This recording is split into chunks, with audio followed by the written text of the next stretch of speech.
Good afternoon. I'd like to start off by thanking all of you out there who have called and written letters about the safety of the First family. You'll be happy to know that Michelle, Sasha, Malia, myself, and Bo are all fine. Don't nobody care about you, man. Tell us everything will be okay for us. Everything is going to be okay. For us. We are currently in our very own super secret underground bunker with enough food and water and entertainment to last several lifetimes. But I'm here tonight to talk about you. In times of crisis, Americans pull together. And what's going to get us through this difficult time? Sharing. Sharing? Lending a helping hand to a neighbor in their hour of need. No, fuck a neighbor. What we need is a cure. Unfortunately, there is no cure for the pandemic we now face. But we do have an even more powerful weapon. Compassion for our fellow man. No, fuck compassion for our fellow man. In conclusion, I want to say that we are all in for some tough times ahead. And when I say we, I mean you. But Michelle, Sasha, Malia, myself, and Bo are going to be right here, rooting for you all the way. Good night, and God bless you, and may God bless the United States of America. We all gonna die. We all gonna die. Been so bad without your love. Been so bad without your love. It's about to make a change. Do it with some soul and a little love. Change. Yeah, it's about to make a change. Do it with some soul and a little love. Change. You can't make a change unless you got the love. Change. Do it with some soul and a little love. Change. You can't make a change unless you got some make a change. Do it with some soul and a little love. Change. We started from the bottom, talking about the roots. Every time I'm in the booth, I gotta shoot the truth. Boondocks Podcast, y'all. When a fast food promotion crosses with a plague of biblical proportions, society spins out of control faster than you can say white meat only. Will Huey Freeman's elaborate end-of-the-world survival plan stand up to the ultimate test? Oh, no, that's not the latest news. That's the synopsis of today's episode. Season 3, episode 13, The Fried Chicken Flu. But before we get into all of this eerily prophetic real-world shit, how y'all living? You're so witty. Right? I love that. I love that. We are Thank great, you. despite the description that you just provided. Right. Yeah, this episode definitely hits totally different than it did 15 Isn't it years crazy? ago. Isn't it crazy? Like, once again, is Aaron McGruder a sorcerer? Like, he is something. He's from Middle Earth, whatever. I don't know. He's like, how? Sauron I don't Magruder. know. Something. Maybe he was basing. Bird flu it hadn't even happened at this time. Or Swine like, flu was what this was. So swine flu, it killed a whole lot of people, but it wasn't as bad in the US as everyone predicted. So that's what this was. But What's Oh, yeah. crazy to me, though, and I'll talk about it when we get to clips and stuff, is that the tie to the chicken. Like Right. before the pandemic, all this Chick-fil-A and Popeyes chicken Mhm. riots, fights, guns pulled, Mhm. stabbings was going down. And it's what the fuck? Who Right. makes that connection? Yeah. I mean, and this is the second episode that you can relate to, like the Popeye's chicken. The Mhm. Itis episode. That related to it as well. People were just like, it was like a drug to people, but then this one involved the violence and of course the pandemic. That is a very good chicken sandwich. But people, I'll take your it word is for fire. it. Like, but people were going bananas. And I wonder if there had been a sickness or illness tied to it, if people would have just continued to go and ignored it just like they did and said, coronavirus was made up and all this other shit. I People would would have. have just been so thirsty for it, or yeah, it's just interesting to me. I know we'll get into it, but just the psychology behind it. Was it because they wanted to be a part of? Was it really because it was like addictive? What was it about it? So Yeah, that's a Mhm. really good question. What really nags at me on this is not just how the pandemic was predicted and how the chicken wars were predicted, but just little things like how the president reacted to it. And I don't mean but Obama in real life wouldn't have been anything like that because No. that's not who he is. But that's essentially what Trump did. Like, he didn't care enough about his family to stay secluded and stay safe. But he was just like, whatever, I'll be fine. You'll be fine. God bless America. Like that. I don't think Obama would have ever said, we are in a bunker. We are good. Right. We are. I don't think he ever would have said that, even if that's where he was.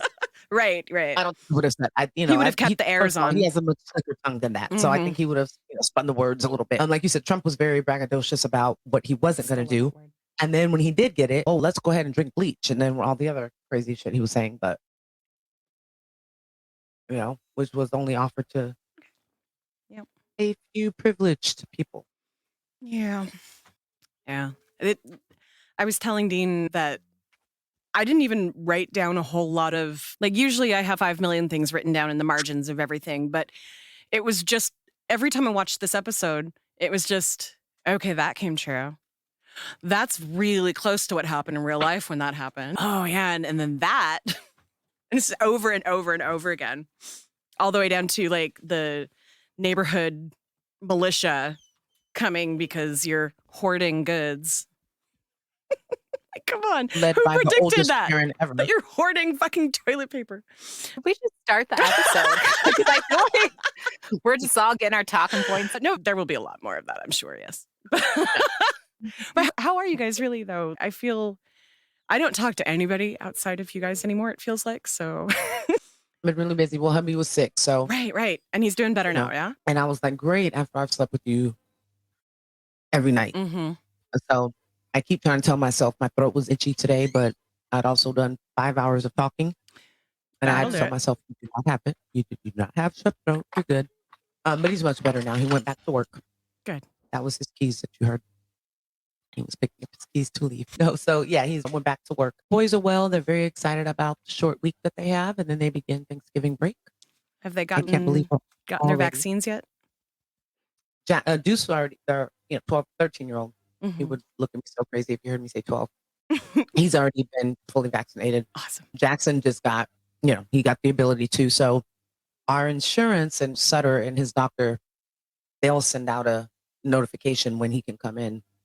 But I told hubby we should just probably find some place that is just doing the vaccinations and just do it. I was going to say, Not really wait I don't for know what California's like, but here you can just walk into places now.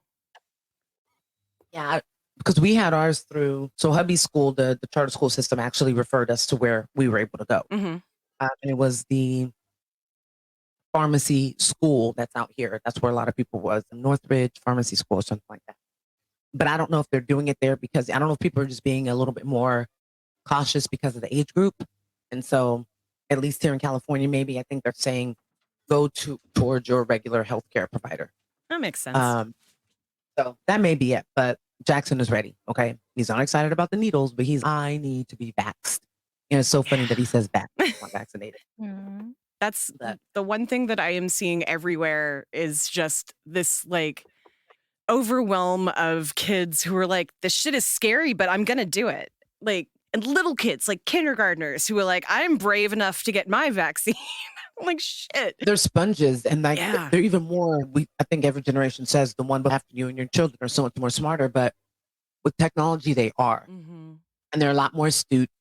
And I don't think we give them enough credit anyway as children for how smart they are. But they listen and they're absorbing, and they had nothing but time to absorb over the last 2 years. So especially with being at home. With parents that were like, hey, have all the screen time you want. And the last 2 years, a lot of kids, that's like their entire memory is in the pandemic. So, Yeah.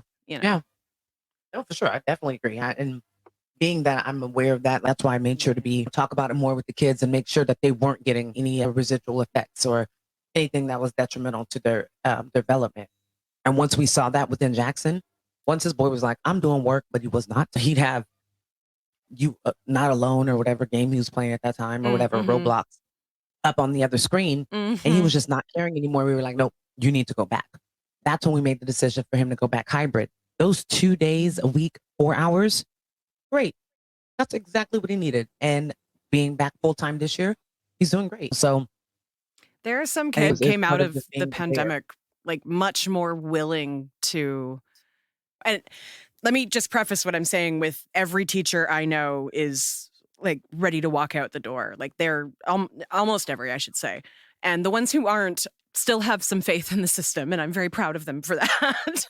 At least up here, it's like shit is falling apart. There are all kinds of anonymous blog posts being made by teachers saying that the despair is real and that like entire buildings are ready to quit. And like, but on the other hand, you've got some kids who really are almost thriving now because of the break. It like changed their perspective on school.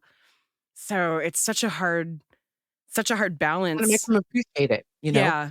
Absence. Yeah. You know, absence of the heart grows fonder. Who knew that would relate to Right? children and their education? But it's crazy that you say that because there's this big exodus of people from like fast food Mm-hmm.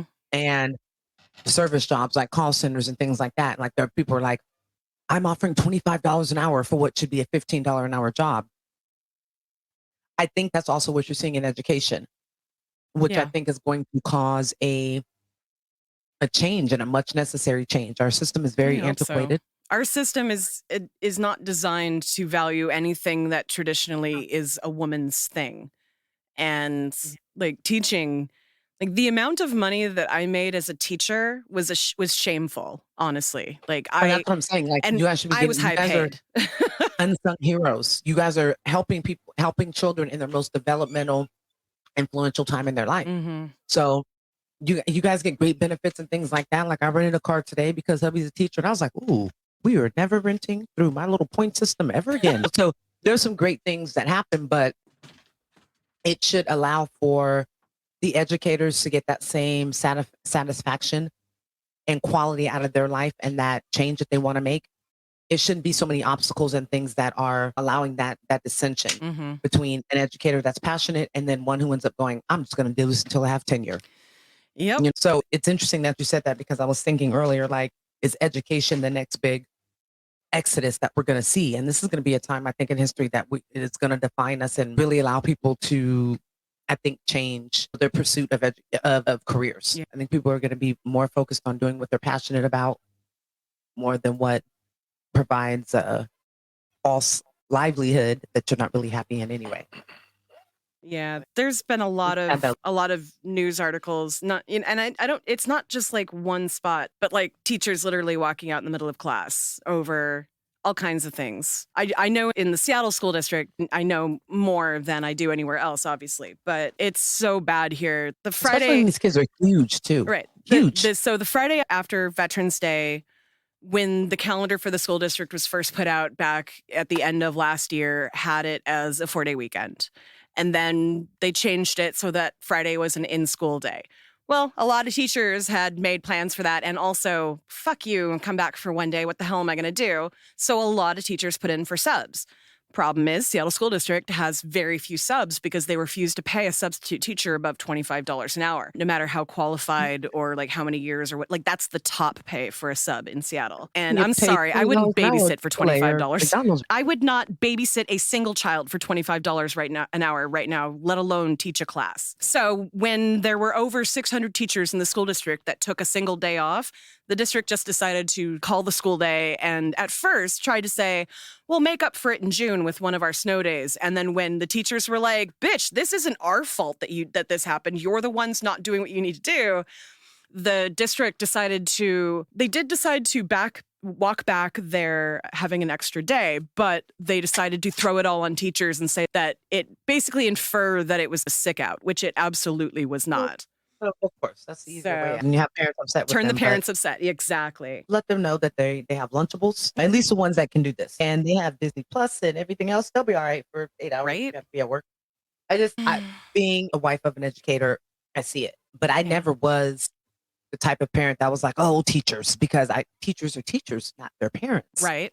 So I You'd never be put that surprised how many responsibility on parents the kid. expect that, though. Oh, I believe, no, I do. During COVID, there was plenty of times that I was like, babe, get her address. She is talking to you like that. It's just, like I said, good thing that he's an educator because his patience is tremendous with these very irrational people. Yeah, so, but it's sad. How are we supposed to be? We're nowhere near the number one country in the world in anything, but we would be if we would just treat the industry as it should be treated, and back our educators. And It's not that they don't do that. It's that the majority of the people that are educators and the ones that are educating, they don't do that for. Yep. They back certain Yes, ones. It's just the ones that are educating the majority of what America is now. Those are the ones that, Yep. that's what I was saying about how the sentiment of how people feel. Like, I don't teach at a regular public school. I don't have 30 people in the classroom. The whole thing about the day off, we got Friday off. We never had Thursday. We had to go to school Thursday. We had Friday off. It was a 3-day weekend. They never even See, that thought makes about more having sense. it any other way. It was like, so it was nothing to even worry about. But I could also never picture myself working at a public school. I would never want my kids to go to a public school. So I know that that just the environment itself is not the same as what I work in. So I just wonder how that really changes from that's what I'm state saying. to state. It needs to be completely reworked. Like city. it's not for the benefit of any future generation. The public school needs to go away. Public school was made for farmers. We're no longer a farming nation. So the public school in the way that it is right now, it should be dismantled. But There are so many things that should be changed, because it's not just like we have a farmer schedule when it comes to when we're in school, but also there's the non-developmentally appropriate hours of school that we do. And there's the whole like churning out the same things over and over again and basically expecting to put automatons into businesses essentially, but that's not going to be the future. Like we've lost so many trade jobs because we have tailored public school into this like mass factory for people to work in cubicles. 18th century, but it secures ideal. It secures the hierarchy for. Oh, absolutely, absolutely. That's why they don't want to change it, because if you all of a sudden make public school education equal across the boards, well, now everyone's getting the same equal education. Now people start to reach the same level. It changes everything. So I agree. They don't want that. No, they definitely don't want that. A nation full of people that are really, really self-sufficient and educated, who are actually doing jobs that they enjoy, that fulfill their lives and pay for their lives. Oh my God. People doing art and getting respected for it? What the fuck? Okay, anyway. Keep the culture of humanity. No, never that. Yeah. That's the worst. That's like Armageddon to them. Mm-hmm. Hey, Linz, how are you doing? Oh, I'm chill. Straight and to the point, right? Well, how y'all feel about starting up, since we already talked about it a little bit already? All right, let me get my ready. So this is season 3, episode 13, the fried chicken flu. We start with a news report talking about lines of people waiting for a new chicken menu item. Granddad and Riley are watching the report with huge smiles. We cut to the garage where Huey and Jasmine are working on a generator trying to get it to work. Huey has her try and start it, but it blows up, knocking him back against the car. Back in the living room, Granddad and Riley are now watching a commercial about the new chicken recipe. The 13 spices and seasonings now instead of 11. Oh, herbs and spices. That's how it goes. The project that Huey was working on made the power trip in the house. Granddad is immediately displeased. That's a good word for it, Dean. Displeased. When Huey walks in, Granddad starts chastising him about his survival projects. I got a silly contraption in my garage, 100 gallons of fucking water. I got more damn Cheerios and canned green beans than I'm ever gonna eat. Granddad, I promise you'll be thanking me when the crisis comes. Where is the crisis, boy? Where's the disaster? Where's the return on investment? All this damn money for extra food and toilet paper. That's it. It's over. I ain't spending another damn dime on the end of the world. You're on your own now, Jack. Boy, you ready to go get some chicken? Yeah. Okay, so I picked that one for a couple of reasons, but the biggest one is I feel like Granddad just explained the Republican Party and their whole opposition to infrastructure change right now, where they're like, where's the return on investment? Oh yeah, that comes like 50 years down the line when you don't have crumbling bridges. But anyway. Grandpa can't worry about that when, in a scene or two, he invites people in that don't need to be there. Right? Also, Huey's survival plan only includes green beans and Cheerios does not sound like Huey put much thought into the actual like nutritional needs of whoever might I be. just asked up, why green beans? Like nothing else? Like no, not Right? tuna. We're gonna go for something that's like some canned green fruit in beans? there. You're gonna get some scurvy. I mean, but we all have boomery parents, right? Oh, yeah. Like, I don't know about you guys, but our basement, like, people used to make so much fun of my mom because our basement is like doomsday preppers, like tons of just canned vegetables. I mean, tons, shelves worth of it. And then sure enough, though, like during Y2K, if you recall, like she just was bottling water like crazy and storing it. I shouldn't be saying this in case something really happens, but then we'll be in the situation Granddad was in. But I mean, people used to mock the shit out of her. And then she and I were talking when the pandemic kicked up and she was like, "Oh, I'm all set. I raised you for this. You were raised to survive." So, and she was talking about she was going to ship us like some dry beans and this and that so you can plant your vegetables. And like this lady was good to go. She was cool as a cucumber. Meanwhile, a lot of my friends and family, Yeah, they're she. I calling. mean, it wasn't. Go ahead. Yeah. I love her to death. But she wasn't cool as a cucumber, so she wanted CNN and shit. But everything that she said had that kind of that logic in it, you know. And like I said, it became very apparent to me during the pandemic that my great grandma, my Madea, would be so embarrassed to be like, "Girl, what did I teach you those summers when you'd come to Mississippi? You know, you need to pickle and do other stuff and jar cans and just not jar cans, but jars things and you know, snap peas and just everything was so natural and you being self-reliant. But much like you said, Lindsay, I think that when we grew up, canned food was huge. I remember my mom loved salmon croquette, and she would make it out of the canned salmon. Yep, I love them. You know, tamales. I didn't know that tamales didn't come in a Hormel can until I didn't know cranberries were a real thing. that's what I'm saying. Like, peaches and pears. What do they look like in real life? Yeah. I know and they're very sour. Like for real, like the real cranberries, they're not like the good old jelly, right? Canned, you know. You eat a cranberry and you're like, this is not what I've been eating all these years. Can I get some cranberries? Or like it's on top. You're like, no, these are berries. Right? What is this thing with skin? With the butter knife. Yeah. I want the thick applesauce. What crumbles immediately. No, like you're right. Yeah, Lindsay, it's from that age, they weren't, I mean, like my parents, my mom, she wasn't around during like the Depression. So I think that comes from like their parents who were around during that time. And, you know, we all came from the South. So everybody that came from Mississippi and in that area. It's going to be like our future generations are going to have no problem with masks and like they're going to know how to make hand sanitizer and, you know, like they're going to know how to make a sourdough starter or whatever, you know. All of the things that like trended in the last 2 years. Yeah, I think they'll kind of be in the gardening because that's not like a taboo. There's a lot of people, you know, young, and I think because the more that we put into education, that is for real life, you know, the more people are introduced to it. So, and then plus we make everything so easy. I mean, like I said, I can't go to Target without getting another freaking, you know, just pour some water and seeds, grow set of something. Because that makes me feel like I'm gardening. I keep getting this one advertisement on like Facebook, I think it is, where it's like an indoor upright garden thing that's all in one. You just kind of put a pot in there and then it automatically waters it. And you can get lettuce and herbs. And so, yeah, we're totally going to do something like that. Yeah.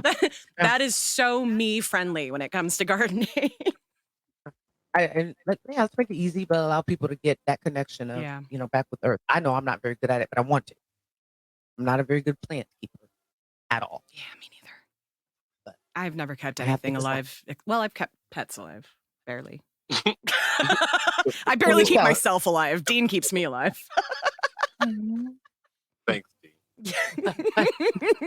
I tell him all the time when he's not home for dinner, I'm like, I had a bowl of cereal or like popcorn. I had some crackers and then like a spoonful of peanut butter. You know, that's sure. She eats for like how Jackson eats. Jackson, there'll be full things in there that he could clearly put in the microwave or make whatever. And he sits Yeah. It's like an executive functioning thing. You just don't think about it, and then you're hungry. So okay, I'm just going to eat this because it's right here, because it's too much work to put together the things that need to be done. I get that. He's a snacker. If there's goldfish or Cheez-Its anywhere in the vicinity, that he thinks that that's enough to eat all day. All right, let's move on. So, after he's done berating Huey, he and Riley leave to go get some chicken. Back in the garage, Huey is working on the generator again.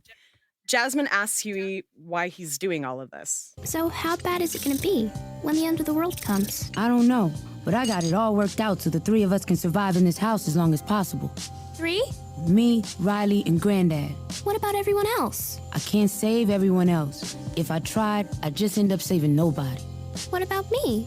Would you let me stay here?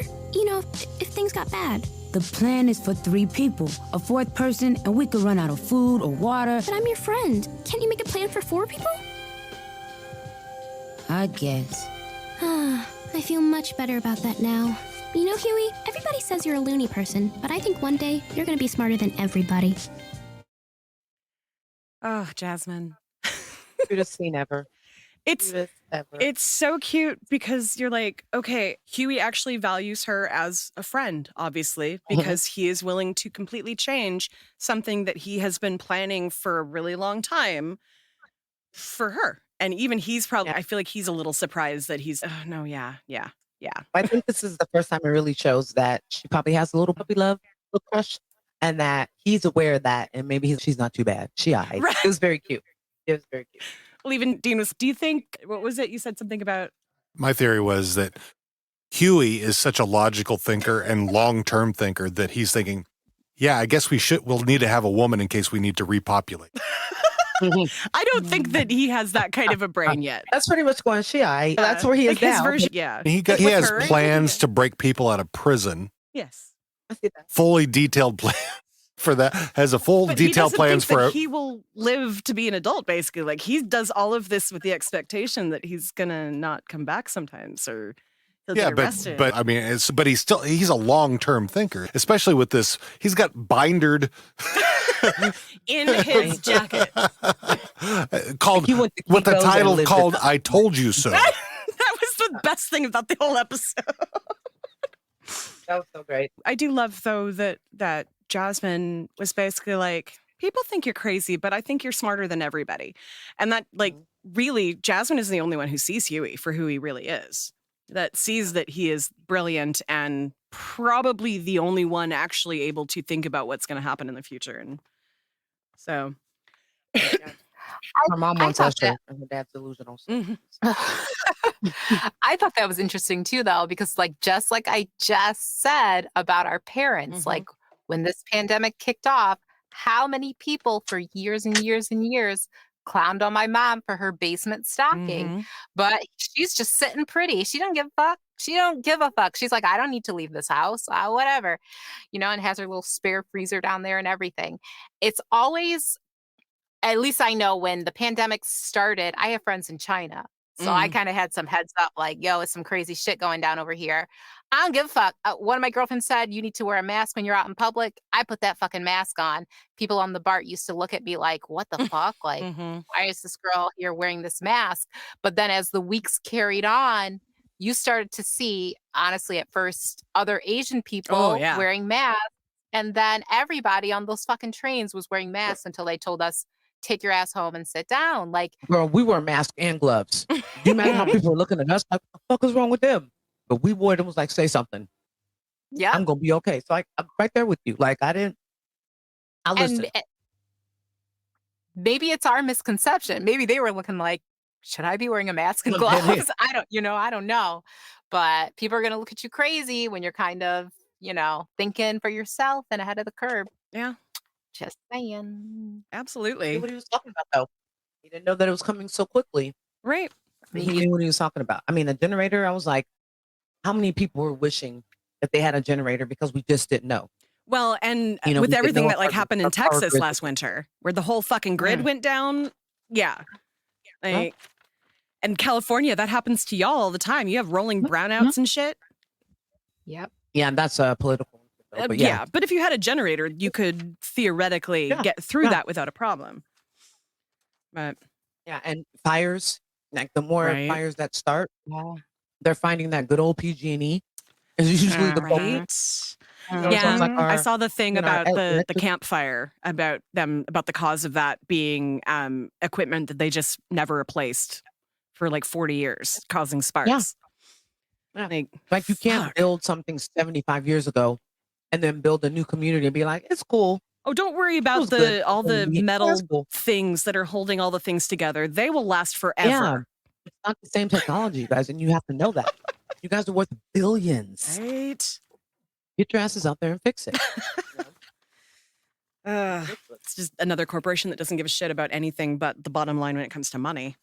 But I mean, you can't do anything in California. It's more than half of our, our electricity. So yeah, you guys really are between a rock and a hard place. I still wouldn't move though. Dean's just like, no. So Granddad and Riley are driving to the chicken place. Both are very excited. As they get closer to the place, they run into a massive traffic jam, and all of the other people who've come to get some chicken. And the name of the restaurant, I love that it's Colonel's Fried Chicken, but with a K, so it's still KFC. And even the other chicken, I didn't write down all of them, but the other chicken restaurants that they named were all like plays. Bluto's, Temples, Temples was churches. and Chick-fil-A. Chick-fil-A, Chick-fil-A. I didn't even What was the first one? Bluto's. What did we figure out? Popeyes. Was that Popeyes? Yeah. Okay. Yeah. Oh, Which some trivia, like, this is my Bluto, hometown's Popeye. Oh, claim to fame Right. because this shit happened at a Popeyes chicken in Rochester, New York. Right. That inspired this episode. I can't wait to get to that because I want to hear the real story. well, when it's the the Chick-fil-A same. sandwich came out, I mean not Chick-fil-A, but the Popeyes chicken sandwich came out. That's the first place that they ran. It out of was chicken. It wasn't it wasn't the recent sandwich. This was Okay. like way Sounds back about in the day. Okay. Yeah, and like there was some kind of coupon special or whatever, and they ran out of the chicken. And Rochesterians, I mean, one of the ladies in the app, because I watched the clip before we filmed, one of the ladies they do, I need to feed my Right. family. I was just gonna say. That I was gonna say, please don't tell me she was real. that she was real. Oh. She was real. My Yes. babies need the chicken. Oh my god. Need their fucking chicken. I was so irritated. I was so irritated with that part. I was like, they always find the black one. It gets on it. There's way too much. Shut up, Lindsay. That's not real. As Rochester, y'all will never understand. You will never understand the level of geeky hoodness that is Rochester until you go to Rochester. And I'm repping for. Listen, I love it. That's me. But if you're from Rochester and you're listening to this, you know. I mean, look, it's really a world apart. Like I definitely, certain parts of New York, I say in California. Look, not even world, universes, I feel like apart. Mindset's different, clothing's different, the way the style of talk, like everything is different. Yes. But wow. I'm not gonna say California doesn't have its, lady on the TV crying about chicken moments, but god damn, that was some special kind of stuff right there. You make me want to go to Rochester. No, girl, drive through. Get out. Don't do it. All right. So after 2 hours in the car, they finally get to the drive-thru. Riley has passed out and is dreaming about the food. As Granddad goes to wake him, he sees the man on the drive-thru in front of him is out of the car and yelling at the speaker.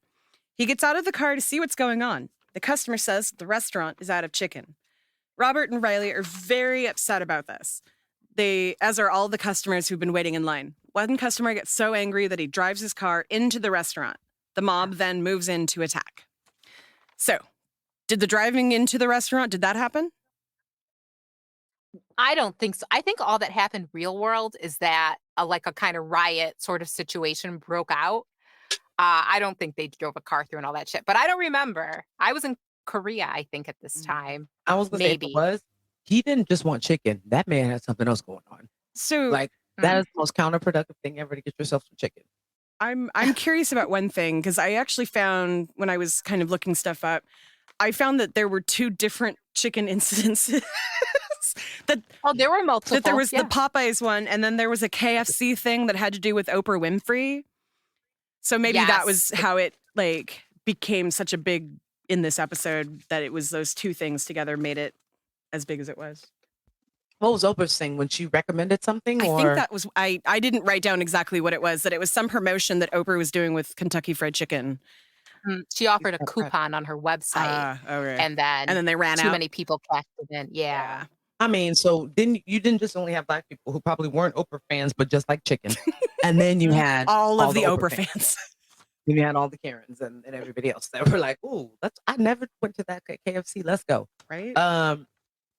Look, and Oprah just sat back. I feel like sometimes Oprah does things like the witch in Snow White, who would just look over the crystal ball and be like, "Ha ha ha," and just see shit go wrong. Oh yeah. I remember her, like, what was the cow thing? The hamburger meat. There was some, yeah. you remember Mad that? cow disease. Mad cow disease, when she was all up in arms about it, and like she made it a bigger deal than anybody else, if from my memory. She had to there was legal action. Right. Like federal, right? Like because all her people were like, "Oh, we're not eating anything from cows anymore because mad cow." Didn't hurt her. Oprah bought her house with a personal check for $20 million.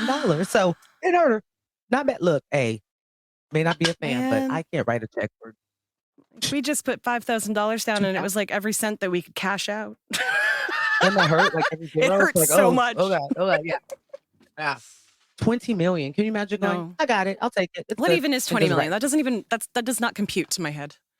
Good Lord. Like I the was fact big that I fat have for multiple, and by multiple, less than 10 thousands of dollars. Like that's when I feel rich. Is when I have more than $1,000.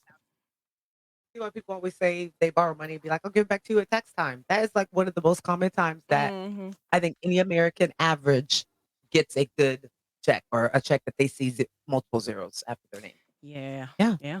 Good old America. Yeah. All right. Back at home, Huey is watching the report on the news of everything that's gone down. Tonight, civil unrest explodes in several major American cities. There have been reports of fires, looting, and violence in the streets, all over a fast food promotion gone terribly wrong. As the first customers tasted the new secret recipe, reviews were stellar. Yo, motherfucker, yo, nigga, this shit is bad as fuck. Yo, put this shit in your mouth, man. Eat that motherfucker, eat it. But early on in the day, there were signs of trouble. Impatient crowds, drive-through lines stretching for miles, scuffles between tired and hungry customers. I wait for this. We've already discussed it, but how they're like, "Oh, tensions in the day showed impatient customers, showed signs of trouble." Now, I'm thinking more in terms of the pandemic, but the fact, again, like I said at the beginning, that all these riots, fights, a lady pulled a gun on a man at either Chick-fil-A or Popeyes. I'm dead serious. Some guy was Somebody stabbed. got shot. Jesus Christ. For, Yeah, and someone was stabbed. Popeyes, so yeah, Love last that Popeyes chicken for days, someone got Popeyes. shot. Sorry. Somebody was in there asking for the lady from the commercials Oh. on one place. Are you Literally, they were in there like, "I'm not leaving until I see." And I was like, "Good Lord!" What, you mean the actress that we hired? Yeah. Yes. Demanding her, I was like, somebody get an IQ test as well as some handcuffs, because they are very, it was, yeah. So, yeah, Lindsay, yeah. Girl. No, yeah, totally. That's just it, though. It is a major indicator that something is wrong with fucking society, not with Popeye's chicken or Chick-fil-A. Y'all are really out here going to stab each other over cutting the line at a chicken restaurant. Listen, say your piece and catch your attitude and whatever, but it's insane. And it just, like I said, it's interesting how Magruder connected chicken and a pandemic, which I know, like you guys said, swine flu was going on. And here we are. I swear all that Chick-fil-A versus Popeyes bullshit was going down right before we went into pandemic, right? We'll shut down anyway. Like, it's nuts. And a couple months ago, remember they were saying because of the popularity of McDonald's having a chicken sandwich and everybody trying to compete, there was a shortage of chicken. And I was like, is there really though? And why? And if so, okay. You know how many other we could? Yeah, it's just. How did you fix a shortage on chicken? Facts. That part. Yeah. How did you create I a know shortage? Black people didn't stop eating chicken, so how you fix a shortage on chicken? It seems like they would go extinct before you'd be able to fix it. Yeah, and chickens, I'm pretty sure they're born in abundance. There's Well, the way that the U.S. agriculture system goes, they absolutely are born in abundance, unfortunately for them. Right. All right. So Granddad and Riley come back in after their failed journey, and the news continues. And now, another crisis brewing, this one around a mysterious virus that seems to have appeared out of thin air and is spreading like wildfire. Already, there are 400 confirmed cases of the mystery virus in all 50 states, and the CDC warns it could spread to hundreds of thousands by the end of the week. Personally, I'm scared shitless, and for good reason. Where this virus came from is anybody's guess.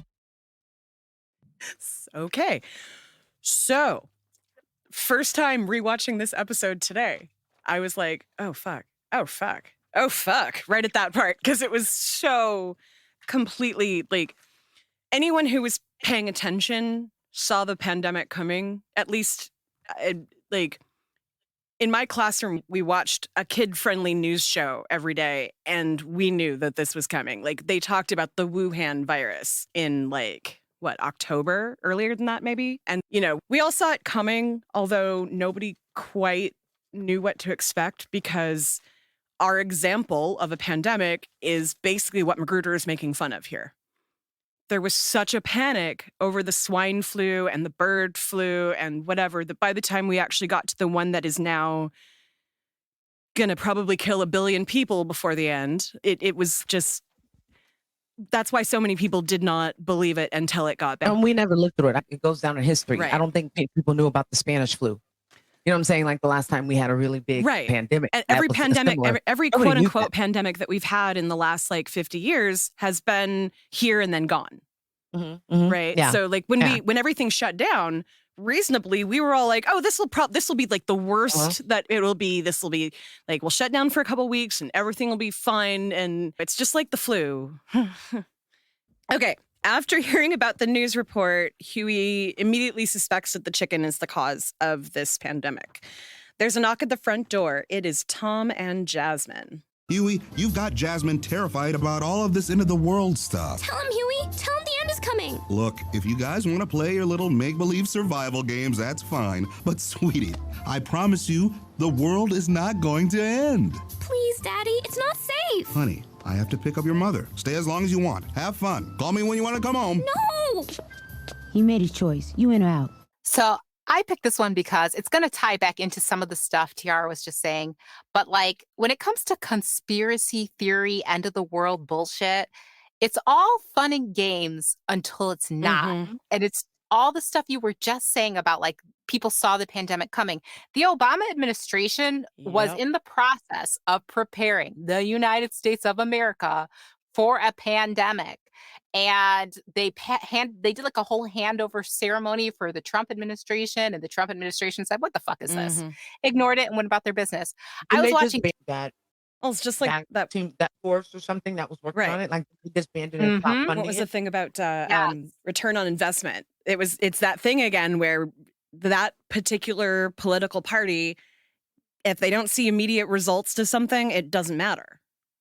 So, or was it more that he just didn't want to say? He didn't want to continue. Oh, definitely. He didn't want to continue preparing for something that Obama said there was no ball swinging contest. We know that Obama's balls are bigger. We don't have to do that.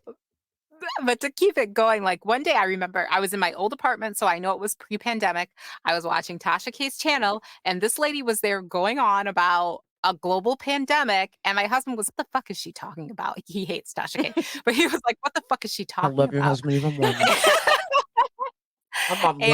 But then here it came, and that's my thing. So even with conspiracy theories and all this nonsense, because again, I watch this shit. And my husband's always like, "What the fuck are you watching?" The other day I was watching Appalachian witches. Some guy was telling the story about growing up with witches in the Appalachian Mountains. I totally watch that stuff too, yeah. Yes.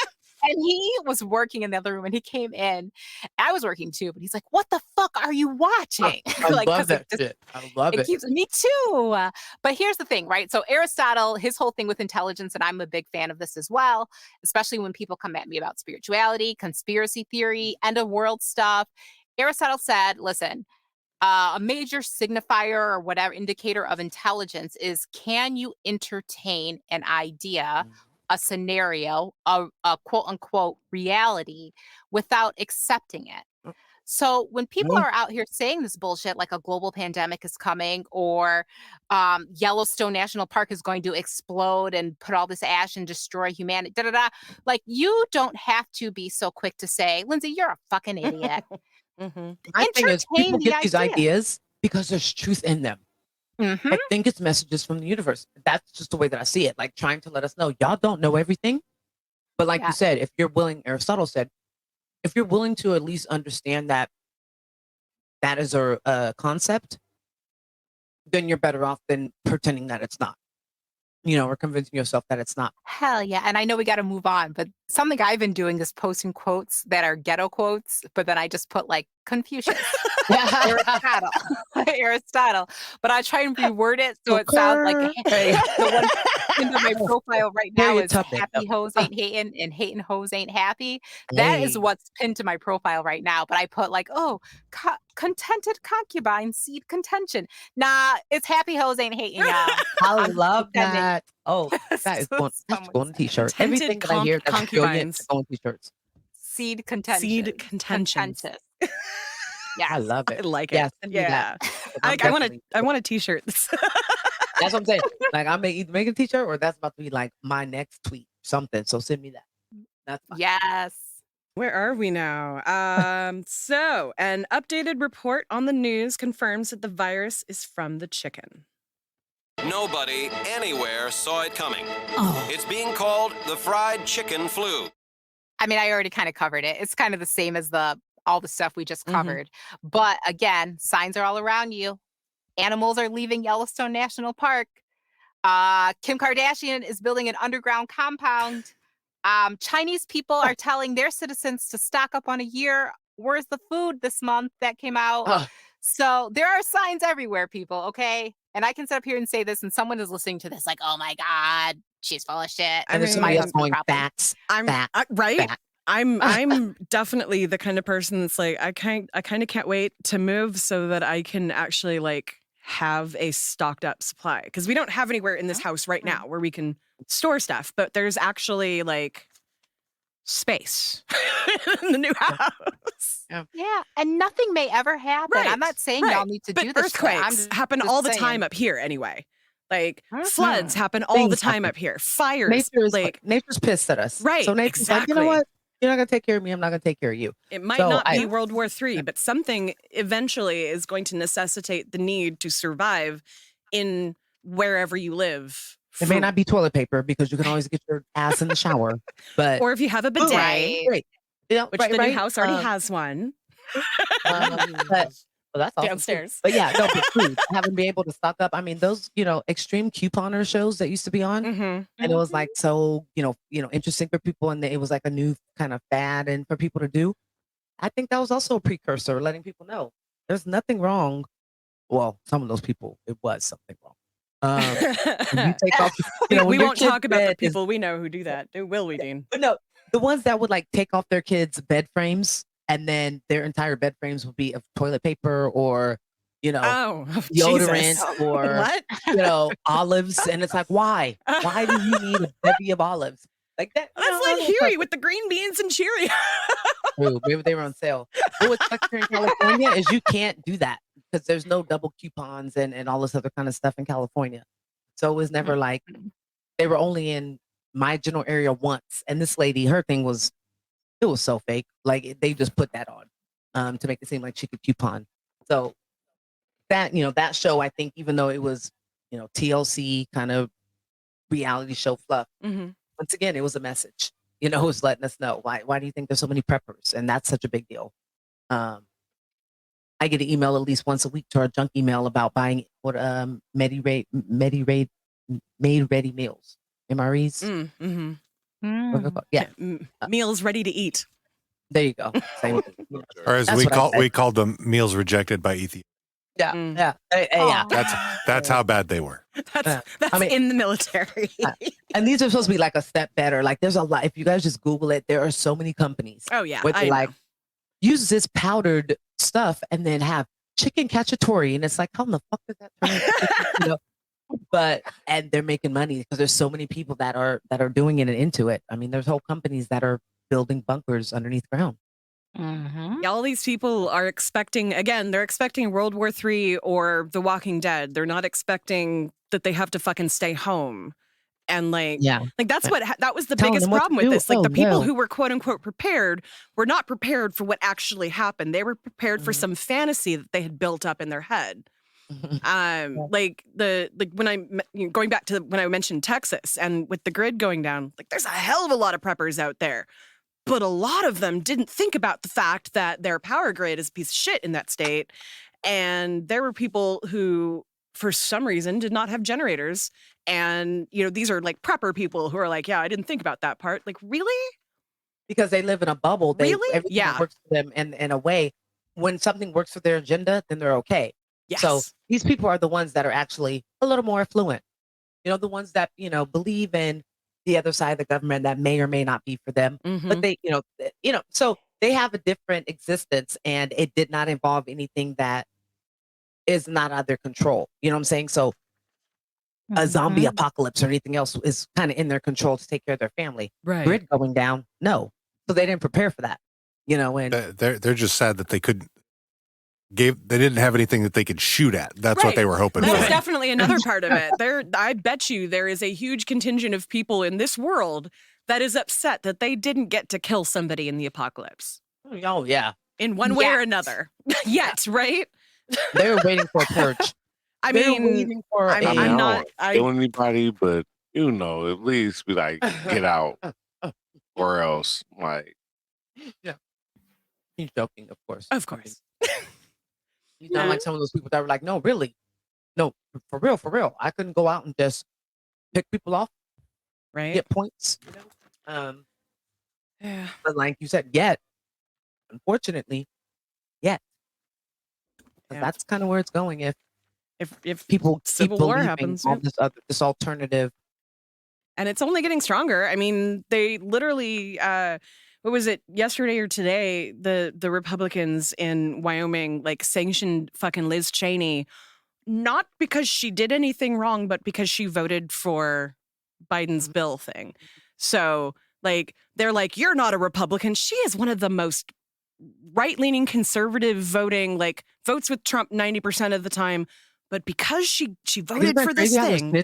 Yeah, it's crazy how they're fucking snitching bad. and doing this whole Salem witch hunt on people that didn't vote with them, and then the more that they start to imprison these insurrectionists like the shaman, and then the other lady who's going away as well, who has pretty, I don't want to say a pretty big following, but there's been a lot of eyes on her case in particular.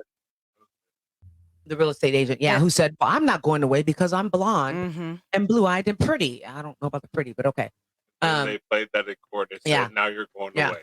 And that's how the prosecution won this case, by playing that. They were like, oh, really? Okay. Well, 48 months. But now they're starting to put those people away. And especially the ones that were kind of like the influencers and mostly known, about what happened at that time. I think the other side's going to become even more angry. Agree. And we're giving them martyrs. Yeah, we are essentially giving them names to prop up and I'm not going to mention any of their names. I'm not going to mention the one that was killed in the actual by a cop in the actual insurrection. But that particular person is a fucking hero to those people now. This is somebody who was threatening the lives of our politicians and was killed by a police officer in a justifiable homicide because she was literally breaking and entering and screaming that she was coming in. He did his job. It was clean. Nobody else got hurt. Only one person, he shot the intended target, but yet she's a fucking martyr. And black people, there's an excuse. There was, he did this, he did that. She was somewhere where her own husband didn't even know where she was, allegedly. Allegedly, yeah. But also the cop was black, so that was that's a big no. They could tell it was a black guy. Yeah. So I hate to think that because, like I said, I don't like to, speak things into existence. But I have two eyes and I have some common sense. So put those two together, and I just say that it's not, it's not over by any means. So we have to be aware that we've lived through it once. Who's to say we're not going to live through another crazy, debilitating time. Well, the way that we're barely disciplining anybody in actual power who has anything to do with it tells me that it's going to happen again. Like this, they're getting close, but let's see how close they get because they're slowly working their way up. To try to get I him. don't have a lot of faith in the system. Yeah, we'll see. We'll see. All right. So they've named it the fried chicken flu. Jasmine is completely freaked out. The report continues of people getting sick and other people still eating the chicken. Jasmine's fear has spread to Granddad. We are not going to die. This is the day I've been planning for my whole life. Here is the survival plan. It contains guidelines for security, food and water rationing, energy usage, communications, etc., etc. What? Nigga, what is this? Homework? Everything you need to know is in your packet. It's easy to understand, and I use extra large type. I don't like to read instructions. Yeah, and I don't like to read, period. Just give us a gist. No, you need to read all of it. It's all important. Okay, but what's the most important stuff? I guess the most important thing is that we keep quiet about our emergency supplies, and we don't let anyone else in the house, no matter what. So I picked that clip, even though we've basically talked about everything that I would talk about here. I picked that clip because it shows how much thought Huey has put into this and how prepared he was. And also, it reminded me so much of being a teacher because he put in all of this work and made sure that it was in a font that Granddad could read and that it was small words so Riley could read it. And it was all nice presentation and little spiral notebooks for everybody. And yet nobody wanted to read it. Nobody cared. They just wanted him to summarize it for him. And, that's just kind of the story of being a teacher in a lot of He's emphatically shaking his head right now. And that's and if you think about it, that's like Trump with the briefings. Yes. He wanted everybody to summarize it for him. Yeah, that is exactly it. Well, because he wasn't smart, so he didn't know what people were saying. Well, he didn't have an attention span for it, which is pretty much the same with Riley and Granddad. They don't have the attention span to sit and read this. Trump was like, "Niggas, this homework?" Like he probably responded just how Riley did. Like, what? This is part of being president? Oh no, I'm not. But yeah, so yeah, that was. I love when they just throw. That's what makes it funny. But serious time, this is time to be bound. Everybody just to hunker down and let's get this shit together. And what is Riley worried about? Is this homework? Mm-hmm. It's so refreshing that Riley just stays Riley. Yeah. So while Huey is telling them all about the plan, President Obama comes on to address the nation. That was our intro clip where basically he let us know that, they're safe and they'll be fine and that they're cheering for us and everybody else should be, taking care of each other because that's the American way. Really, that essentially is again, it's like Magruder predicted what the actual president would kind of be like. Right? Yeah, whatever, it's cool. We're fine. Good luck. He probably sat up during the whole pandemic and stuff and was like, I told y'all. Just talking to Damn, I thought it would be Obama. I really did. I thought he would be like, you know what? I prepped you niggas, so now I'm done. Right. I'm sure he did. He probably had so many conversations with the TV. And news stories yeah. Yeah, he was too busy windsurfing. I'd be like, I'm right. I was right. Written in an airplane. So the next morning, Huey comes downstairs to find Granddad making breakfast. Not only is he making breakfast, but there's a woman there. Her name is Tina, and Granddad is letting her stay there during the pandemic. Huey tells Granddad that the plan is only for 4 people and they aren't having a slumber party. While they're arguing, the doorbell rings. It's Thugnificent. He tells him that Riley invited him over to stay during the emergency. He also says that he didn't come empty-handed, and he then produces Leonard, who brought food. Huey says that it is bad for the plan. Granddad, this is not in the plan. Well, according to the plan, all we got to eat is Cheerios and green beans. So once again, your plan sucks. You got a bacon cheeseburger? Yeah, y'all. And this kind of touches exactly on what you were just saying about being a teacher. Y'all, I have been in business. I'm only 35, but I've been working since I was 14, okay? And I can promise you, flexibility in a good plan is more important than precision. I promise you, give yourself space, time, extra resources. What are we going to do? You don't have to, like, have a plan for contingencies, but you need to build flexibility into any shit you're doing because it is never going to go how you fucking planned. And if it does, that is lucky. Oh, It's kind of scary.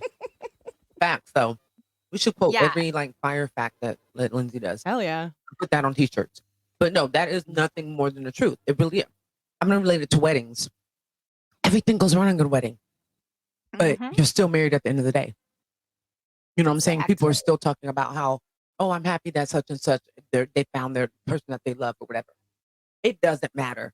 Like you said, having flexibility where you can and knowing that you don't have control over everything is something that really, it should be a practice that we do every single day and something that we're used to and prepared for. Yeah, I totally agree. I'm with you, girl. Yes. When I was training to start working at Xerox, which I had, again, worked for years before that, that was my first Fortune 500 job. We were in this training program. We talked so much shit about what our teacher was doing and why did you guys bring her in here? She doesn't know what she's doing. And Yo, this lady was fucking playing us because she was trying to teach this to us. One day she gave an assignment that was impossible to do. And we had 3 hours to get it done. So everyone else is bitching and complaining. I sat my ass down and I worked through it in a smart, quote unquote, way. And I got everything done. And then I was just going through and refining as the clock ticked down so that my presentation was getting better and better and better. And I was about to stunt on all those niggas what? What? And then she calls off the whole assignment and she explained, this is business, bitch. This is how it goes. After that? So what? You stayed up all night putting together that presentation. Now the higher ups have decided the company's moving in another direction. I was so fucking mad. But at the same time, I was like, damn, bitch, you got me. But you knew that you could do it as well. Yes. Yeah, that is true too. Sometimes that happens in business and they're like, great, you did that. You want a fucking cookie? This is what I said. Did you hear what I said? This is what we're doing now. So I don't care what, and it's all about that flexibility, accountability, kind of giving yourself the kudos when you need to, but then moving the fuck on. Absolutely. Yeah, I'm being realistic about it. Yeah. Another one. They say the stick out of my ass dropped that day. So for real. That's life. That's business. Yeah. It's funny how times can prove that to you, in certain situations. Yeah, definitely had that a few times. Not just once or twice. I guess I really need to be told, huh? So back at the door, Granddad, of course, lets in Thugnificent and Leonard. We all knew he would. They gave him food.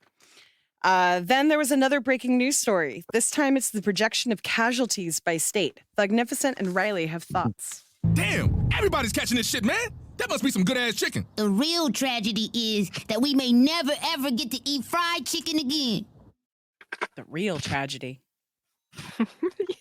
Yes, I picked this one because this was most people's attitudes during the pandemic, and I think we all know it. It's like, oh my God. Going dancing. I miss going to the mall. Yeah. Oh, Jesus. Exactly. And then they just started saying, well, fuck it. Yes. I'm going dancing. I'm going to the mall. I'm going to have a party with 500 people in the middle of the, Daytona Beach. And then, we'll take it all home across the country. And yeah. Or people being like, I don't know anybody that has it, so it's not real. Or the best part was the one when it was like, black people can't get it. That was probably the best. That was probably the best. I was like, okay. And niggas was really believing it until then they were like, ooh, I could coordinate my mask with my outfit. I'm in. Right. And it was like, that I think was the best thing to come out of the pandemic was people actually understood that, hey, we don't have to be boring about this. I mean, I was like, if liquor stores have not caught on to this as fast as anything else, they were selling masks with matching socks. And if you're really in the ghetto, like tees, because, niggas like to buy their t-shirts from liquor stores, in case y'all don't know. But yeah, it was a whole vibe. And I was like, you know what? Whatever gets us on. Whatever. It became like the Easter hat for old ladies at church. That's what the mask and everything became. So Yeah. I'm not. Yeah. Um, I mean, I've got some really great ones that were handmade by friends of mine, and I've got some cute ones that I bought because they had like galaxies on them and shit. And like, yeah, there's. And now everybody wears a doctor mask. And now everybody wears a KN95, which I fully do as well. yeah. Everybody was good with outfits, but now they're like, oh, I gotta wash it and like keep up with it and stuff. So yeah. In the beginning, they were so afraid of running out of it that they basically said, don't go and buy it because we need all of those for actual medical people. And then like production really ramped up and knockoffs started getting made that were There's good so enough. much And hand sanitizer and shit now. Yeah. Like there is no Lysol shortage. right? All There's of that. no hand Yeah. sanitizer short. Like new brands have started making, and I'm just like, where were you guys at last year? I mean, I A still lot feel of like comfortable making my own. distilleries are making hand Oh, yeah. sanitizer with like, Yeah. like vodka. We were at a restaurant. Was that yesterday? Day before? Yeah. We were at a restaurant for Dean's birthday, and on the table they had hand sanitizer that, let me tell you, was like vodka with maybe some orange like essential oil in it. That's what you need. Vodka, as our Armenian friends call it. Vodka. It is. Hey, Mhm. drink it, rub it on your hands. There you go. Yeah. You're protected. Kill all the germs. I know. I made mine, and it became kind of a thing. Like that became Jackson's duty. He loved, making it and using different like essential oils in it and whatnot. But I was like, as long as it is made clearly out of alcohol, I don't care what else you put in it to make it smell good. But yeah, and making our own Clorox wipes we got into as well because you couldn't find those anywhere. So it's just funny how resourceful we can become when we need to. Humans in general are. No, that's what I'm saying. Yeah, yeah. Next, we have Tom and Sarah showing up at the door. They want in. Huey says no. Granddad says no, too. Then Jasmine starts crying, and Huey admits that if we want her to stop crying, probably should let them in. So they let them in with the caveat that they are not allowed to eat anything. Then everybody is eating except Tom and Sarah. Huey is contemplating how impossible it will be to handle 9 people with the food and water that they have. Just then, Ruckus shows up. Apparently, he was in the attic when Huey's generator explosion happened, which knocked him out.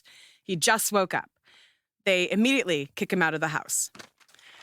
Do you think that Ruckus really did get knocked out and was hanging out up there, or was he just lying and hanging out up there so that he didn't have to come out and... I mean, it could be true, but it was weird to me. Like, if you were knocked out, how did you know about the flu? Right, thank you, exactly. It's when they're pushing him out the door, he's like, I don't want the chicken flu.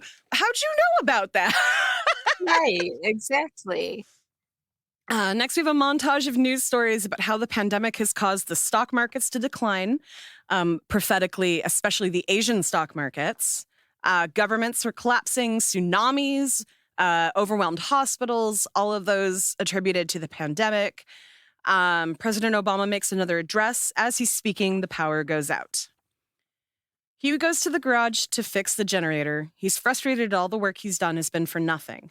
Jasmine encourages him and applauds him for being different. They finally get the generator working.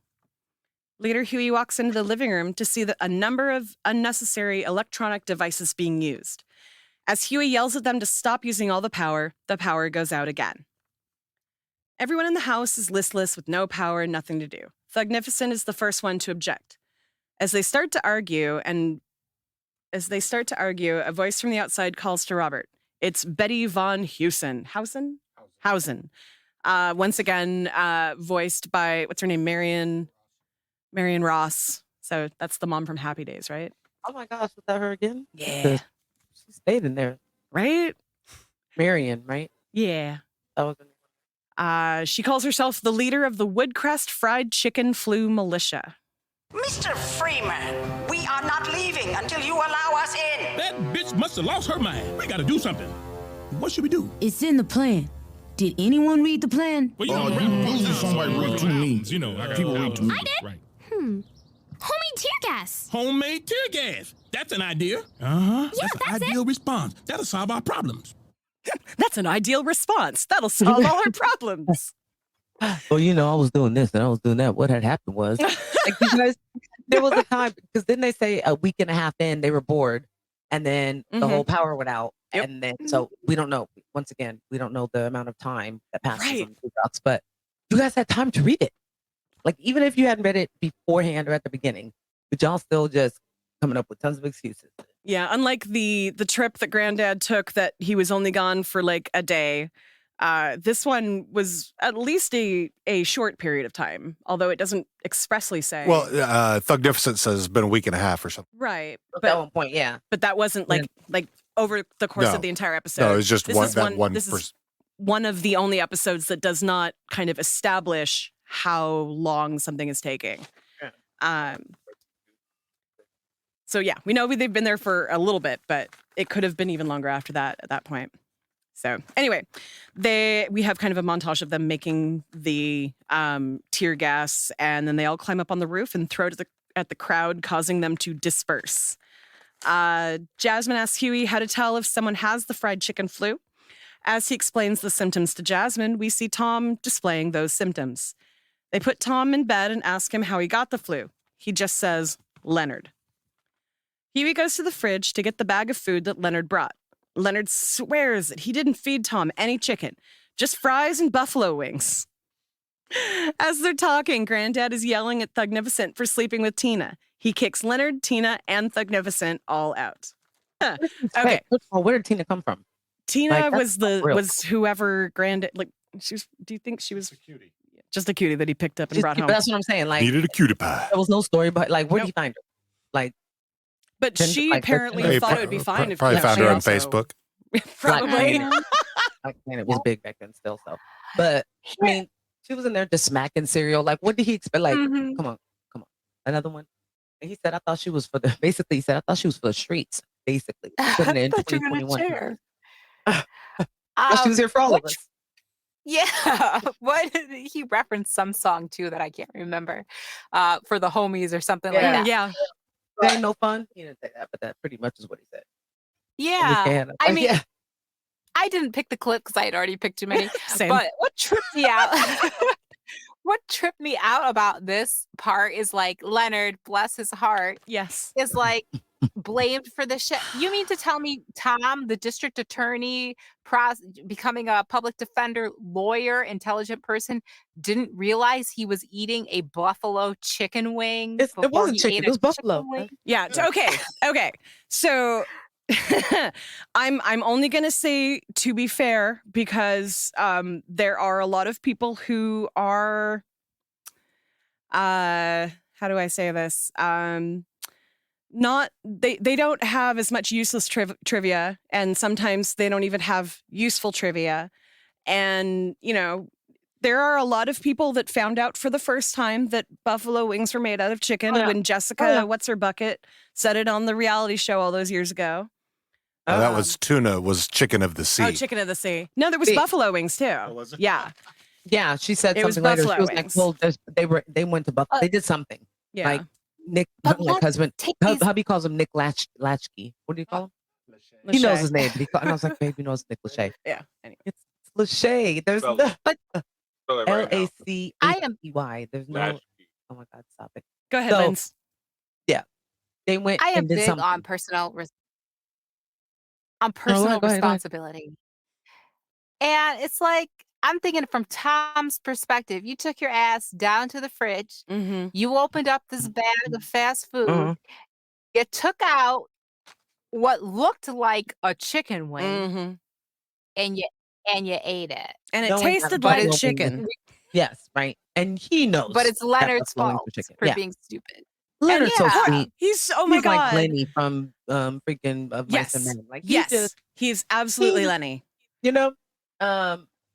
Yeah, and he's just like literally like the Leonard, door. look at the flowers. Look at the flowers, Leonard. Like he's standing there with the door being shut in his face, and he's like, "I didn't mean to kill him. I just wanted to keep him alive. I didn't know the buffalo was chicken. I thought it was buffalo." Like I get that. I can empathize with you, brother. I get it. I'm sorry. And he was so like he really meant it when he was like, "No, I said I wanted to keep him alive. Hamburgers, and buffalo wings." Yeah, I stayed away from the chicken. You hear what I said? But yeah, I mean, once again, well, when Tom and his wife and Sarah came over, I was like, "You have a house." They didn't have any Go supplies close the though. door and lock it, and then go over there and like you left your daughter over there and said, "Come get me when you want." She doesn't want you to come get her yet, so they would have never got in. But actually, nobody outside of Jasmine. I would agree with you on that. Like, oh, it's hurt. Then I'd be like, cool. Nobody. Okay, I don't care. You didn't have like a bunch of hamburgers that were gonna regenerate. Those hamburgers were only lasting for a certain amount of time. So why let them in the house? I don't see. I would have. Yeah, I'm if this was real life, I fully went into the buying of this house with the expectation of being a safe place for people to come to if something happened. Like, not thinking that I could like feed everybody or whatever, but like shelter, safety, we can garden and take turns doing things that we need outside of the house or whatever. Like if we need to, we can create a little community of safety. Like I would bring people in. I wouldn't try to keep when I have people land, out. yes. But Right now, you guys can camp in the front yard and then use the bathroom and then. But yeah, I hear you on that one too. See, the simple thing would have been just to kick Jasmine out. True, but he made the promise to Jasmine before the pandemic actually started. Like that was part of the plan, even though he didn't really want that to be the plan in the first place. Wasn't part of the original plan, but I mean, he, revamped it. Yeah. I know we're going to get into this in a little bit though, but like even if you are not an empathetic, kind, whatever, even if you're not one of these soft, lovey-dovey people, right? You got to think of like war and survival and strategy. That's what I kind of don't get about the pandemic. That's kind of what I don't get about class war and all of this shit. You guys have to think strategically. So even if you're not doing it from a place of your good heart, you keep pissing off enough people, then they're going to show up at your place like Miss Vander, whatever her name was, and they're gonna start taking you by force. Or if you've ever watched The Walking Dead or whatever. So in those situations, better that you kind of have a diplomatic approach than just or be ready to defend yourself. Around. Like you better have some guns or something. The word's gonna spread, right? It's going to grow. People like how, we're going to get to what you were saying, like we got to leave and the Mad Max stuff. Yes. But like, come on, people, you gotta think about this shit. Yeah, let's get into that right now, actually. Huey's concerned that Betty's militia will be coming back soon, so they have to make a plan to get out. They load up Dorothy with all the food and everyone. Dressed in Mad Max Beyond Thunderdome outfits, Betty and the rest of her militia show up back to demand they be let in. By the way, Ruckus in that outfit just cracked my shit up. So I had to rewind that scene the first time and start it over because I laughed so hard I started crying. I can't even think of the name of the character in Mad Max that wears like the mask but has like the leather harness that Ruckus was dressed up in. It's a specific character. Master Blaster. Master Blaster. Thank you. Yes. So yeah. Okay. Anyway.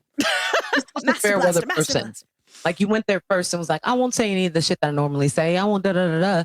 And then they didn't have you there and it was like, well, let's go join the army. Yeah. Yeah. All right. So just then the garage door opens and Dorothy screeches out into the street. Betty and her militia give chase in Ruckus's bus, which apparently has way better speed than any school bus I've ever seen. That's what I'm and balance the number of hits that thing. Yeah. Can keep up with the old school car or whatever it's supposed to be. Right? Even if that old school car wasn't that fast, school buses are awkward. And that school bus, Dorothy had also been pimped up by Exhibit. That is true. Yeah, so, yeah. Even more reason why that bus should not have been able to keep up. Right? Battle commences with them trying to drive each other off the road. A couple of the militia people jump onto the car and cut the ropes on the food, and it scatters all over the street.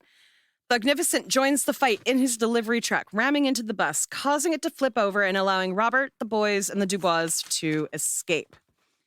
Now, one little thing about this scene, it's the first time that Thugnificent calls Robert by his name. Instead of calling him an old nigga, he says, I love you, Robert. And basically saying, run, get away from these fool-ass people. Even after he had his feelings hurt because they were kicked out. Right? Yeah. So we end with a report about how the fried chicken flu ended. We're here at a Colonel's Fried Chicken outside of Woodcrest. It now seems that fried chicken flu was actually just salmonella. None of those millions of people projected to die have died. In fact, it appears nobody has died. We are being told there are still large areas without power, meaning many people are still not aware that the crisis has ended. We're going to go now to... Oh, wait, I'm seeing something here. It looks like something coming right at us. We gotta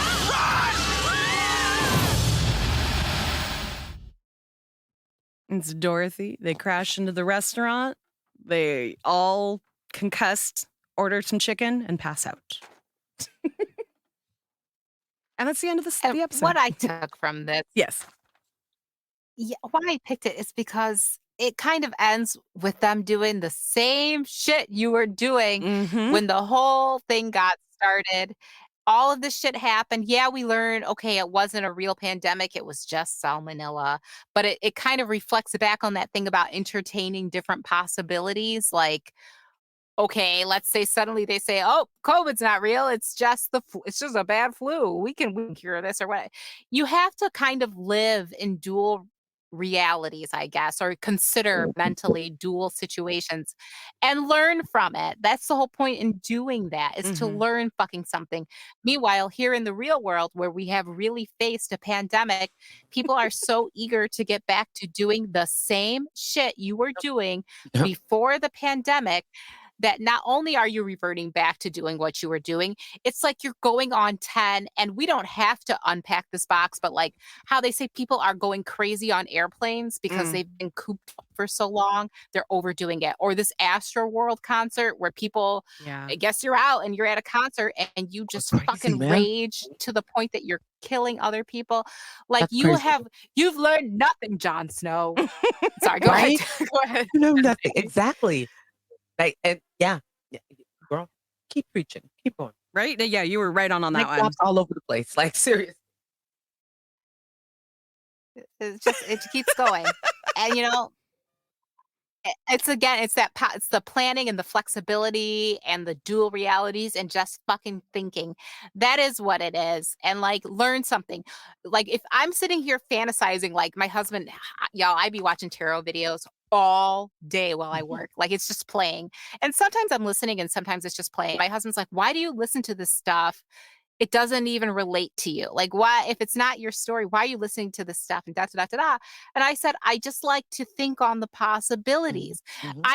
How people like to pretend I am so wise. Nah, I just listen to too much fucking YouTube and I ponder on it. And in pondering on that bullshit, you will come to different kinds of understandings. Like, geez, what would I do if my brother wanted to marry my mother? No shade to anyone who's in any kind of situation like that.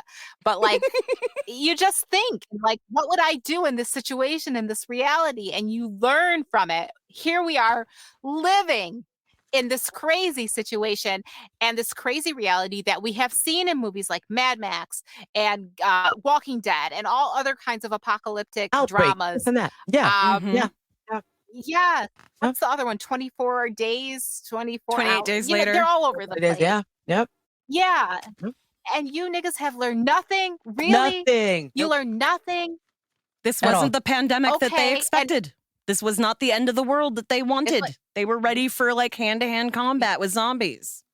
Yeah. Or the government, right? It's like you failed all the pre-tests, the practice tests, and the field tests came and you still failed. And you still didn't learn anything. Anything else you wanted to point out in this episode? Mm-mm. All right. I think, are you ready, Miss? Welcome to Stupid White People Questions. You mean I'm gonna stay this color?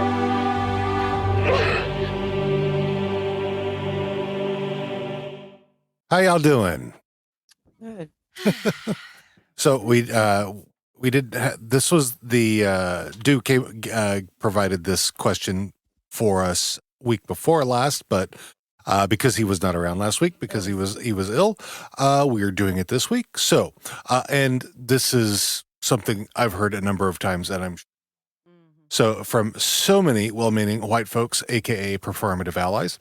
I want to help black folks. How can I help? Number one is educate yourself. That part. Yeah, he just goes off. So we could have probably done this last week because he just literally fell asleep. No! Wake his ass up. I know. So tell him to get off Tina. Knock right now. But yeah, I mean, like you said, and I know all of us had something to kind of say when he first offered it up last week. But like you said, educate yourself first and foremost, and then also know your audience. Yeah, because if you say that to the wrong person, you're not going to get the response that you wanted to get. You're not going to get the education that you need to get. You're going to get a tongue lashing and maybe something worse, the way that people are nowadays, and that they snap. Well, just the expectation of you teach me instead of I'm going to go and figure out how I can best help you and then maybe run some ideas by you. Do you think you could help with that? No, it's you tell me what to do so that I can help you. That doesn't fucking work, dude. I know hubby's answer was, why do you think we need your help? Right? Just be a person. Just be a human being. Like, we're not looking for you to be our savior. That's where he was coming from. And she was giving some nice Karen tears. And he's a nice guy, has a good heart. So, and he doesn't like to see women cry no matter what. So he was just like, it's okay. But he was like, oh, he's trying to rationalize with her. And I was like, you can't. Mm-hmm. Like, at this point, you can't, because she's so deep in her feelings about how she can feel better that the point is still not getting across, whatever you say. Yeah. So. Yeah, it's more of, you don't need to help. You just need to get the fuck out of the way. Well, no, don't be a hindrance. Literally, the one thing that anybody out there can do to help is to learn what reality is, to find out what other people's perspectives are. There are thousands of books out there by Black educators who are absolutely willing to give you their time and teach you this shit. You go and pay them money, they will teach you. If you want to learn from me, you better be willing to pay me for that shit. Like, I do that on this podcast, and I do that for free. But I do that because I love this podcast. I'm not going to talk to some Joe Schmo on the street about how I feel about the Black experience, because fuck you. I am not your fucking teacher. Like, at this point, I am so over that question. Like, that's something you should have been asking since the 90s at least. Like, when white people first started being performative about their allyship, back when we had like Rodney King and all these other very public deaths and injuries of Black people in the 90s, and celebrities started being more proactive about that kind of stuff, but you didn't do shit with it. And so many people out there stopped getting more progressive than the mid-90s. Like, it which just blows me away that we're still fucking undoing shit that was popular thinking when I was in middle school. Like, that should be so over by now. Just go out and read a fucking book.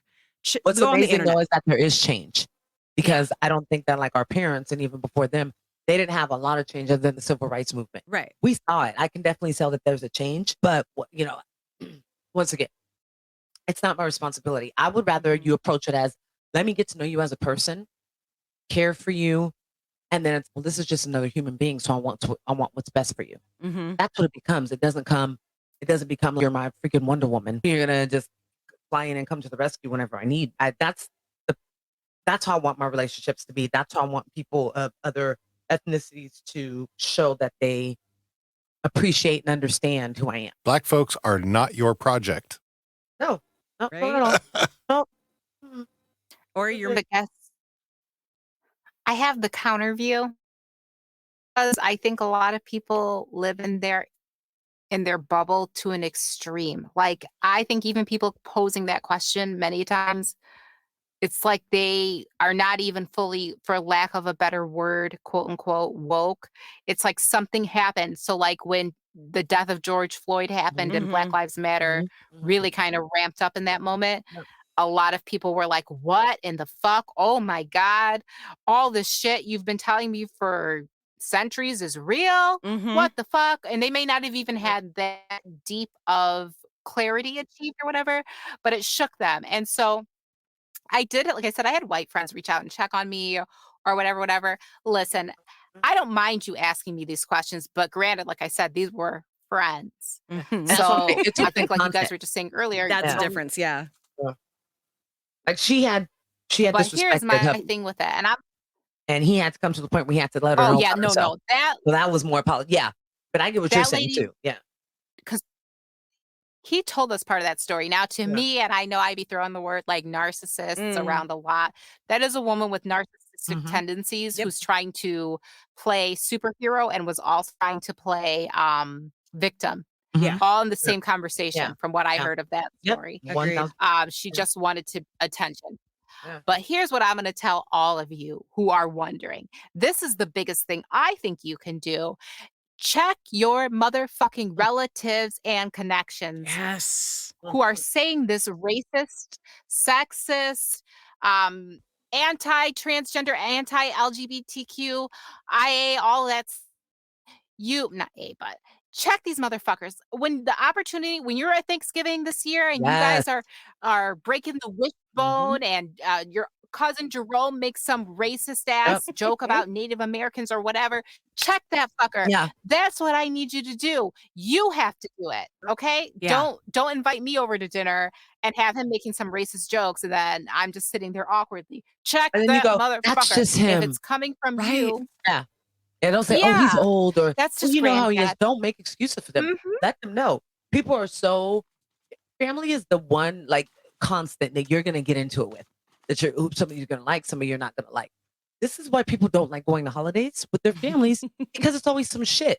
So if you know what's gonna happen, go ahead and just don't be afraid of at least confrontation that could hopefully change someone's mindset. You know, when you don't want to get into it because they're asking you when you're going to get pregnant and where your boyfriend or girlfriend is, that's completely different than stopping them and their toxic thoughts.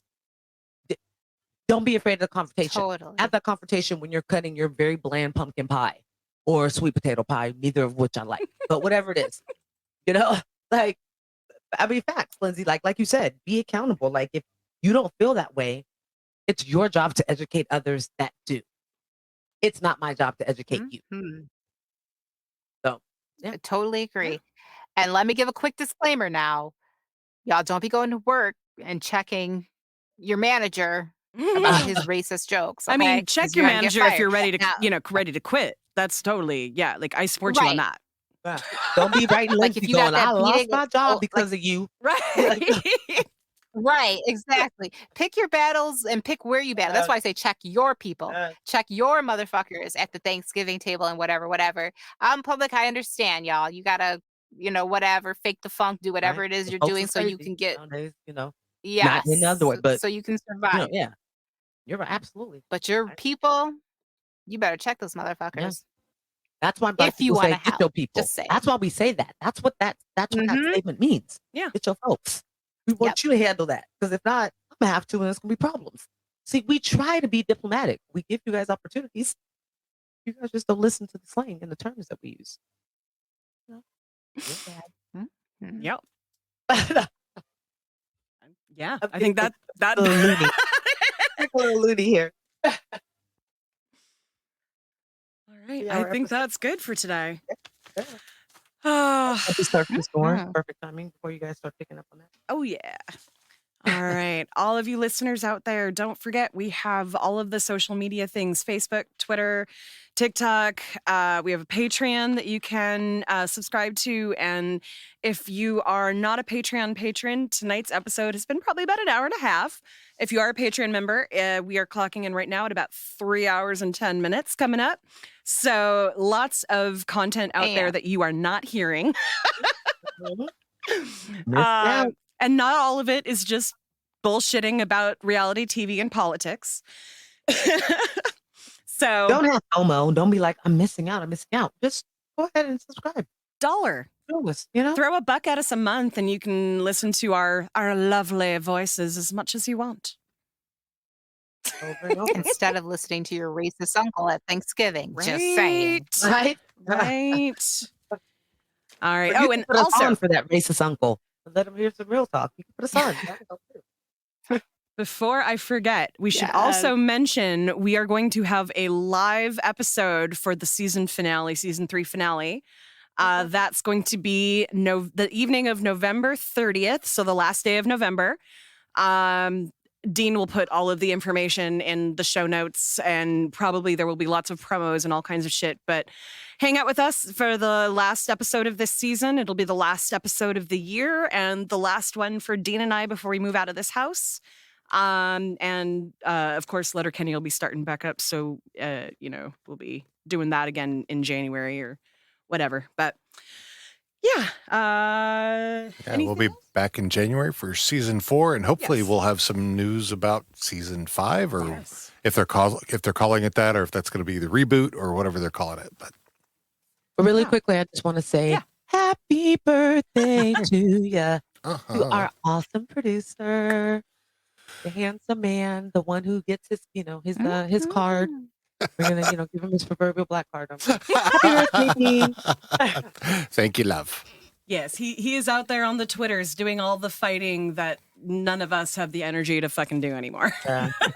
I tweet good stuff, and I get checking his people. Right? That's right. Checking his people and checking everybody else's people. I always ask them. He's got that privilege. I always ask them for their address too. They'd never give it to me. I would prefer if you waited until after I was no longer with you before you did violence. I have chosen violence. I just want to talk to him. That's it. Just want to talk to him. That's it. All right, ladies. Anything else you want to shout out before we go? No, love to everybody. You guys have a great week. Lance, anything else? Nope. No. All right. Then we'll see y'all soon. Love you all. Bye. Don't take this the wrong way, but I need you to get the hell up out of here.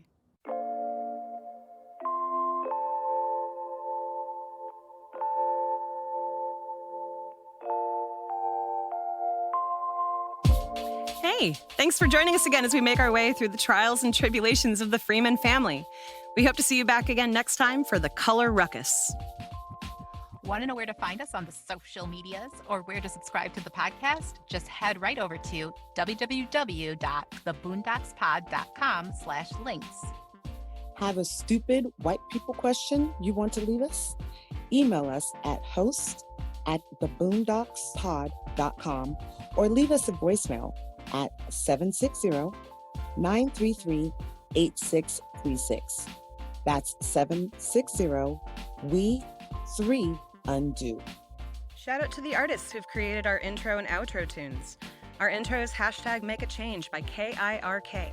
You can find them on Spotify, iTunes, and Tidal. Our outro is Good Times by Audio Binger. You can find them on freemusicarchive.org and YouTube.